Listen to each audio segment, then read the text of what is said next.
Le musée se situe à Mormoiron, dans le bassin de Mormoiron, et plus largement dans le bassin du sud-est de la France. L'histoire géologique de la région commence à la fin de l'ère primaire, il y a environ 251 millions d'années. À cette époque, tous les continents étaient regroupés en une grande masse, la Pangée, entourée d'un océan, Pantalassa. Il y a 300 millions d'années, la Pangée commence à se fracturer en plein de petits morceaux qui s'éloignent les uns des autres, ce qui donnera des millions d'années plus tard les continents comme on les connaît actuellement. Les fractures entre les blocs du supercontinent permettent l'ouverture de nouveaux océans, tels que le Tétis. C'est au bord de cet nouvel océan, entre deux blocs de continents, l'Eurasie et Gondwana, que se situe le bassin du sud-est de la France. La visite du musée s'organise en plusieurs étapes. Dans la bibliothèque, des vitrines exposent les témoins de l'histoire géologique de la région. Dans la pièce au rez-de-chaussée sont présentés des objets archéologiques découverts aux alentours de Mormoiron. Au sous-sol, vous trouverez une exposition sur l'exploitation et l'utilisation du gypse et du plâtre. Et à l'étage, un documentaire présente l'histoire des ocres. Le paysage du bassin du Sud-Est est, au Trias, une immense plateforme avec une faible quantité d'eau sous un climat très aride, semblable à des salines. C'est dans cet environnement que se déposent, par évaporation, les gypses.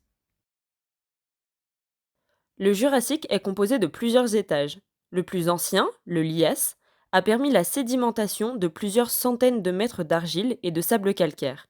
Malheureusement, il n'est pas visible dans le bassin de Mormoiron. Au Jurassique moyen, nommé Dogger, ce sont des particules provenant du massif central, très fines, qui se déposent. Cet étage présente des signes de vie marine, avec des ammonites, dont les coquilles donneront plus tard des calcaires.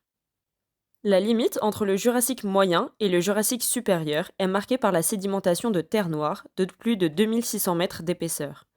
La fin du Jurassique, Chiméridien et Tithonien, montre un passage progressif vers des paysages avec plus de calcaire que de marne et d'argile, synonyme de passage à un climat tropical humide. De nombreux fossiles marins ont été retrouvés, ammonites, foraminifères, radiolaires, mais aussi des végétaux aquatiques et des bactéries. Ces derniers ont favorisé l'accumulation de vases calcaires dans un environnement de haute mer. Après les dépôts carbonatés de la fin du Jurassique, le bassin du Sud-Est enregistre à nouveau des dépôts détritiques, de sable et de calcaire. Au début du Crétacé, les dépôts d'argile deviennent de plus en plus importants, au point où l'on distingue difficilement les bancs calcaires lors du Vallonginien supérieur, avant de diminuer lors de l'Autrévien. On observe, au Crétacé moyen, un recul de l'océan avec des dépôts de plus en plus littoraux, puis le retour des dépôts de mer profonde et d'océan à la fin du Crétacé moyen. Le paysage change radicalement au Crétacé supérieur, la haute mer est présente uniquement à l'est du bassin et une plateforme continentale est présente à l'ouest. On observe alors des dépôts gréseux en strates obliques entrecoupées avec beaucoup de glauconites. Cela nous indique un environnement de dépôt tropical humide avec des sédiments provenant du continent qui se déposent aux embouchures de rivières sur une plateforme soumise au courant. Le reste du Crétacé supérieur n'est pas visible dans le bassin de Mormoiron à cause de l'érosion, mais on peut l'observer plus au nord, au massif du Chaux, où le paysage montre des plages et des littoraux, puis des mangroves. À la fin du Crétacé, l'océan a complètement disparu du paysage du bassin. Cela met fin à l'histoire sédimentaire du secondaire. Avant de continuer notre exploration de l'histoire sédimentaire du bassin du Sud-Est, et plus spécifiquement du bassin de Mormoiron, nous allons observer les transformations qui peuvent arriver lors d'une forte accumulation de sédiments, comme celle que l'on vient de voir. Lorsque les sédiments sont soumis à une très forte pression et ou température, ils subissent des transformations. Ce phénomène est appelé diagénèse. Les transformations sont différentes en fonction des sédiments. Si les sédiments sont du gypse, sous une forte pression et température, l'eau contenue dans le gypse s'évade et le volume total de la roche diminue. On obtient de l'anhydrite. L'anhydrite est souvent sous forme de nodules. Si les sédiments sont du sable, l'eau qui se dépose entre les grains de sable lors de la sédimentation va s'échapper. Cette circulation d'eau va apporter des éléments chimiques qui vont s'accumuler et former un ciment entre les grains de sable et donner des blocs de grès. Si les sédiments sont des boues calcaires, comme pour la formation du grès, l'eau présente dans les boues lors de la sédimentation va se déplacer et apporter des éléments chimiques, ici de la calcite, qui va cimenter la roche. Le nom de la roche finale dépend de la composition en calcaire de la boue de départ. Cas particulier du silex. Les boues de silex présentes dans les calcaires du Crétacé viennent de la cristallisation de la silice, qui est un élément chimique transporté par l'eau lors de la transformation des calcaires. Cas particulier des ocres, une altération liée au climat tropical. Lors du Crétacé supérieur, les grès glauconieux sont ramenés à la surface où règne un climat tropical humide. L'eau de pluie pénètre dans le sol et altère les calcaires par dissolution. La glauconie contenue dans les grès est détruite et le fer qu'elle contient est libéré. Il cristallise en goétite, jaune, et en hématite, rouge. Le reste de la glauconie se restructure en kaolinite, blanche. C'est la combinaison entre la kaolinite et les oxydes de fer qui donne les ocres. L'eau est donc à l'origine de la transformation des ocres, et cela se voit dans le paysage. En effet, le fer cristallise en aval des sables et des grès, qui sont appauvris. L'eau ne peut pas se glisser partout, et laisse donc certains bancs intacts. C'est le phénomène d'altération latérale sous couverture. Le début de l'ère tertiaire est marqué par la présence de paysages lacustres continentaux, et donc d'une sédimentation de roches provenant de l'érosion et transformées par les rivières. Cela donne des roches comme les conglomérats, galets dans un ciment de sable plus fin. Vient ensuite une phase de déformation importante liée à la formation de la chaîne des Pyrénées ainsi qu'un changement de climat. De tropical, on passe à un climat méditerranéen. Ces changements sont responsables de transformations exceptionnelles dans les roches. La silice présente dans les roches se dissout et est évacuée par l'eau. Cependant, le volume de la roche ne change pas. On appelle ce phénomène l'épigénie à volume conservé. Après transformation, les kaolinites deviennent des smectites et des palygorskites. Les différents calcaires deviennent des masses calcaires, etc. À la fin de l'Éocène, au tertiaire moyen, la sédimentation continue avec des dépôts conglomératiques ou gréseux. Le climat s'aridifie et on retrouve des sédiments évaporitiques liés à l'évaporation des eaux de rivière, notamment de gypse. Ces gypses montrent, grâce à la conservation de traces fossiles, une biodiversité importante avec la présence d'empreintes d'oiseaux ou de mammifères, mais aussi de squelettes fossilisés, comme on pourra le voir plus tard dans l'exposition. La fin du tertiaire présente des sédiments lacustres et évaporitiques dans la continuité de l'Éocène.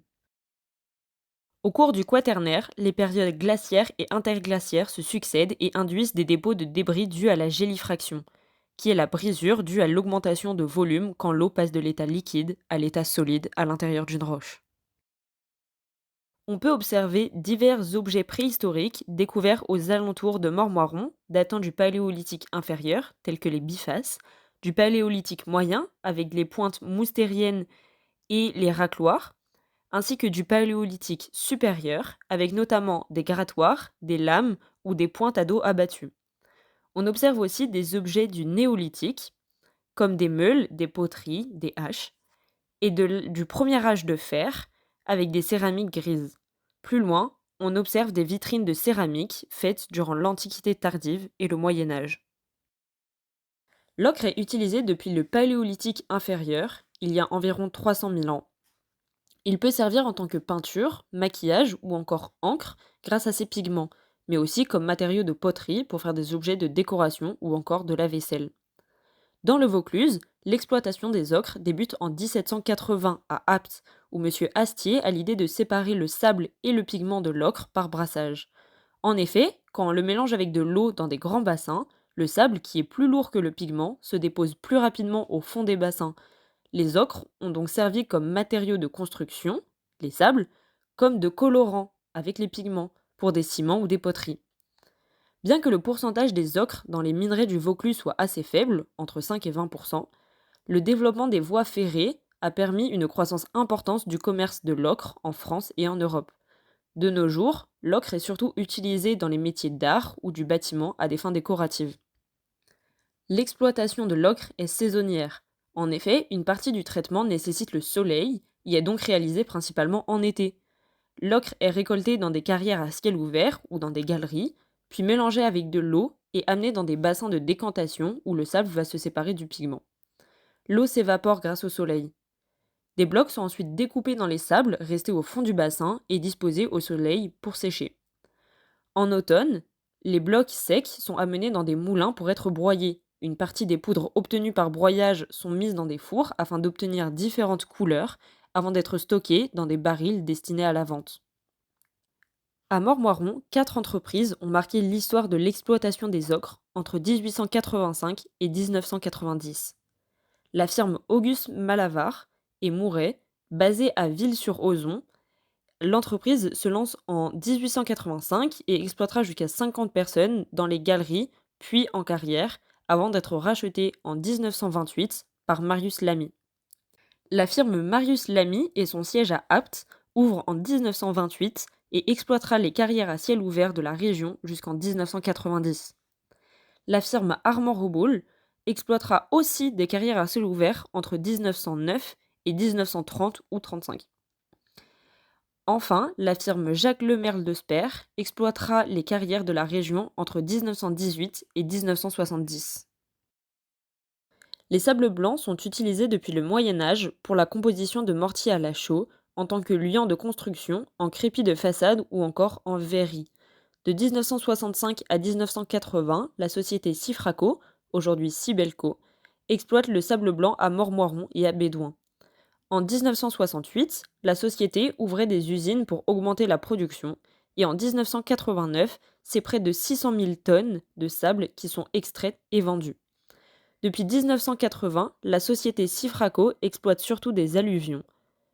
Les sables blancs siliceux sont surtout utilisés en verrerie pour produire du verre, de la fibre de verre ou encore de la laine de verre, ainsi que de la cristallerie.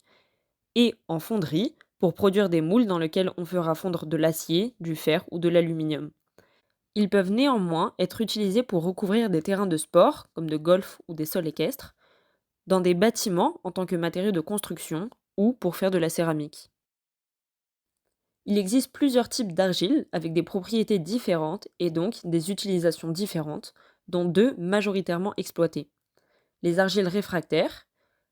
Ces argiles sont exploitées depuis le néolithique dans des céramiques modelées et en tant que peinture. Au 5e siècle avant notre ère, ils étaient utilisés pour faire des céramiques tournées et à l'époque romaine, on les attribue à une utilisation en tant que matériau de construction, en plus de celle de céramique et de vaisselle. De la fin du Moyen Âge, vers 1344, à nos jours, l'utilisation des argiles réfractaires en tant que matériau de construction continue, avec notamment l'utilisation de la kaolinite et de sa forte résistance au feu. Les argiles absorbantes. D'abord utilisées comme terre à foulon pour assouplir la laine, les argiles absorbantes comme la bentonite et la smectite sont utilisées comme boue de forage pour clarifier l'eau, mais aussi à des fins phytosanitaires dans des médicaments comme le smecta ou les médicaments traités par Ibsen, mais encore dans des savons, notamment avec le savon de Marseille. L'homme utilise le gypse, du grec gypsos, pierre à plâtre, depuis près de 8000 ans. Bien que rendu populaire par les Grecs, on retrouve des traces de son utilisation en Anatolie dans des fresques, en Palestine dans des modelages ou encore en Égypte dans des constructions. Actuellement, l'utilisation du gypse est mondiale, avec les États-Unis en premier producteur mondial et la France en 7e position, avec près de 5 millions de tonnes produites en 2024. L'extraction du gypse se fait en carrière ou en galerie avec des outils simples comme des pelles, des pics ou des masses, ou encore des explosifs. Puis, ils sont transportés pour être traités dans des paniers, des charrettes ou plus récemment par des wagonnets sur rail. Pour produire du plâtre, on chauffe du gypse entre 110 et 140 degrés, permettant à l'eau de quitter le cristal de gypse. Cela produit du gypse semi-hydrate et du surcuit. C'est cette association qui forme le plâtre. En fonction de la quantité de surcuit ou de semi-hydrate dans le mélange, le plâtre n'aura pas les mêmes propriétés. Beaucoup de surcuit donne un plâtre plus dur, qui est bon pour la construction, et beaucoup de semi-hydrate donne un plâtre tendre, plutôt utilisé en poterie. On peut aussi ajouter des fluidifiants pour rendre le plâtre plus plastique, de la chaux pour rendre le plâtre plus dur. Des dérivés du plâtre sont encore beaucoup utilisés, comme le stuc, qui est un plâtre auquel on ajoute de la poudre de marbre pour des sculptures, le staff, où on ajoute des fibres végétales pour des constructions d'ornements, de plafonds et des rosaces, ou encore les gypseries, auxquelles on ajoute des enduits pour des structures ornementales de bâtiments comme les arabesques. Autrefois utilisé activement et à des fins diversifiées, le plâtre était fabriqué à partir de gypse chauffé à même les parois des fours, qu'ils soient culés, droits, rotatifs ou beaux. pendant 8 à 24 heures, puis récolté pour être broyé dans des mortiers. Il était ensuite trié et broyé, puis transporté au moulin pour être tamisé. Depuis 1900, des petites entreprises rachètent les exploitations locales. C'est le cas de la Société anonyme des plâtrières du Vaucluse, qui est l'une des plus grandes entreprises de l'exploitation du gypse et du plâtre de la région. Entre 1907 et 1970, la Société anonyme des plâtrières du Vaucluse et les autres grandes firmes, comme la firme Lafarge Plâtre, fusionnent, rachètent et acquièrent des sociétés et des carrières jusqu'à atteindre une production de plâtre de 120 000 tonnes produites en 1926. L'année 1928 marque le début de la crise du marché du plâtre, ce qui entraîne le rachat des petites entreprises locales par des grosses firmes, si bien qu'en 1975, seules 36 usines continuent de fonctionner. La firme Lafarge Plâtre produira près de 475 000 tonnes de plâtre en 1963. En 1975, la Société anonyme des plâtrières du Vaucluse et Lafarge Plâtre fusionnent sous le nom Lafarge. Après une restructuration juridique et financière en 1981, une absorption d'entreprises de fabrication de papier afin d'augmenter la production en 1995, Lafarge a récemment cédé sa filière d'exploitation du plâtre à une société belge nommée Sinlia. Cela marque la fin de l'exploitation du plâtre et du gypse à Montmoron. On retrouve des mentions de l'exploitation dans des archives communales avec notamment un impôt sur les plâtrières en 1681, une vente communale de plâtre en 1742, des carrières en 1817 et un accident de carrière en 1895, ou encore une autorisation de la construction de 4 fours en 1854. De plus, des carrières sont encore visibles au nord de Montmoron, bien que non accessibles aux visiteurs. La première mention de fossiles dans le gypse à Montmoron date de 1859, mais la découverte des principaux fossiles de mammifères date de 1904, avec notamment la découverte du squelette quasi complet de Palaeothorium magnum aux plâtrières. Ce squelette, par son très bon état de conservation, indique une absence de transport ainsi que de prédateurs lors de la mort de l'individu.